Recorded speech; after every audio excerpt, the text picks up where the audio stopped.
जंगल में टूनी चिड़िया अपने पति टीटू कौवे और अपने बेटे गोलू चिड़े के साथ रहती थी। टीटू कौवा जंगल से लकड़ियां काटकर उन्हें बेचकर अपना घर चलाता था। उनका गुजारा बड़ी ही मुश्किल से हो पाता था, लेकिन तब भी वो बहुत खुश थे। एक दिन जंगल में लकड़ियां काटने पर जंगल के राजा ने पाबंदी लगा दी। सुनो सुनो सुनो, राजा जी ने कहा है कि पेड़ काटने की वजह से हमारा जंगल खाली होता जा रहा है, जिससे आने वाले समय में जंगल पर संकट आ सकता है। इसलिए आज के बाद कोई भी जंगल से पेड़ नहीं काटेगा। जिसने भी पेड़ काटा उसे सजाए मौत दी जाएगी। राजा जी के आज्ञा का पालन हो। ये बात सुनकर टीटू कौवे को तो जैसे सदमा ही लग जाता है। हे भगवान, ये क्या हो गया? मैं अपने परिवार का पालन पोषण कैसे करूंगा? मुझे तो कोई दूसरा काम भी नहीं आता। टीटू जी, आप परेशान मत हो। भगवान एक रास्ता बंद करता है तो दूसरा रास्ता खोल देता है। आपको कोई ना कोई काम जरूर मिल जाएगा। कुछ दिन बीत जाते हैं।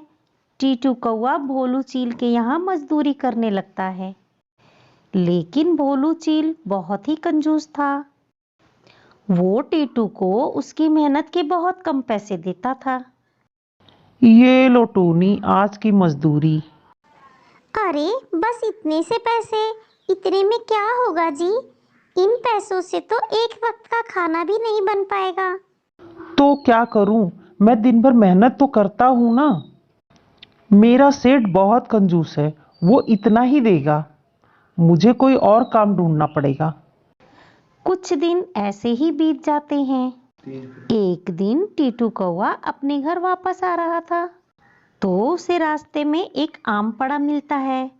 वो उस आम को लेकर घर आ जाता है और घर आकर टूनी को वो आम देता है। आ गए आप? अरे वाह, आम! कुछ दिनों से मुझे आम खाने का बड़ा मन हो रहा था।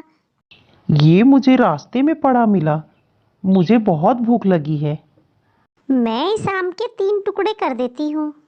जैसे ही टूनी चिड़िया आम को काटने जा रही थी कि उस आम से आवाज आई, नहीं, मुझे मत काटो, मुझे मत खाओ।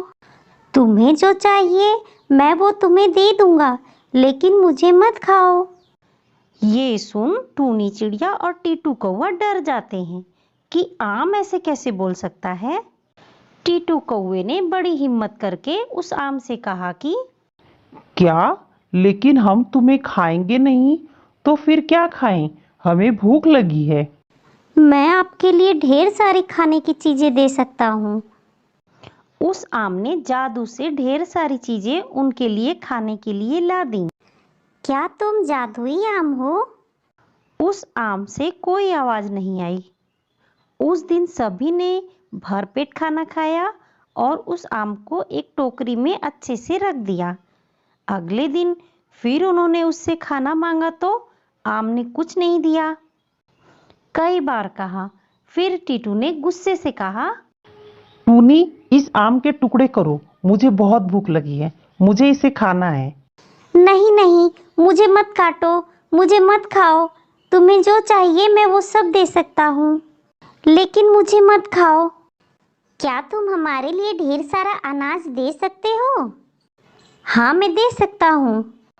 उसने जादू से ढेर सारा अनाज उन्हें दे दिया। अब इसी तरह टीटू कौवे को जब भी कुछ चाहिए होता वो आम के सामने ऐसे ही कहता और आम उसे वो सब कुछ दे देता जो उसे चाहिए होता। वो उस आम की वजह से सबकी मदद किया करते थे। ये बात पूरे जंगल में आग की तरह फैल जाती है कि टीटू कौवे के पास एक जादुई आम है। ये बात बंटी उल्लू को भी पता चलती है।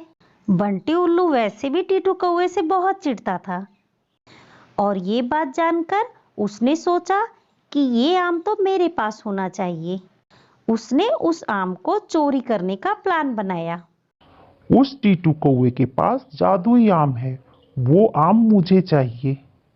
वो रात में टीटू कौवे के घर चुपके से चला जाता है। सब सो रहे होते हैं। वहीं कुछ दूर पर एक टोकरी में आम रखा होता है। वो उस आम को उठा लेता है। तभी वो आम जोर जोर से चिल्लाने लगता है। मुझे बचाओ, मुझे बचाओ, मुझे बचाओ। सभी नींद से जाग जाते हैं। बंटी उल्लू वहां से भागने लगता है कि तभी टीटू कौवा उसे पकड़ लेता है। और पड़ोसी पक्षी भी शोर सुनकर टीटू कौवे के घर आ जाते हैं। बंटी उल्लू, तुम मेरे घर में इस आम को चुराने आए थे? हाँ, मुझे जादुई आम चाहिए था जिससे मैं बहुत अमीर बनना चाहता था। लेकिन जैसे ही मैंने इसे उठाया ये चिल्लाने लगा। तू ठहर जा, तुझे हम देते हैं जादुई आम और जादुई मार। उन्होंने बंटी उल्लू की खूब पिटाई की। अरे अरे छोड़ दो, बस करो। अरे बंटी, तुम्हें तो चोट लग गई। ए जादुई आम, तुम बंटी के घाव ठीक कर दो। जादुई आम ने बंटी के घाव ठीक नहीं किए। तुम मेरी बात मानो, बंटी के घाव ठीक कर दो। तुम बहुत अच्छे दिल के हो, इसलिए मैं तुम्हारे साथ हूँ। मुझे बंटी उल्लू जैसे मतलबी लोग हासिल नहीं कर सकते। तुम कहते हो तो मैं इसे ठीक कर देता हूँ। और जादुई आम ने उल्लू बंटी को ठीक कर दिया। बंटी उल्लू ने अपनी इस भूल के लिए टीटू और सभी पक्षियों से माफी मांगी। मुझे माफ कर देना टीटू, मैंने तुम्हारा कितना बुरा सोचा, लेकिन तुमने आज मेरी जान बचाई और मेरे घाव को भी ठीक कर दिया। तुम सच में बहुत अच्छे हो। मैं तुमसे बहुत चिढ़ता था, लेकिन मैं तुम्हारा दोस्त बनना चाहता हूँ। क्या तुम मेरा विश्वास करके मेरे दोस्त बनोगे? अरे हम सभी पक्षी दोस्त ही तो हैं। उस दिन के बाद से सभी पक्षी जंगल में मिलजुल कर खुशी खुशी रहने लगे।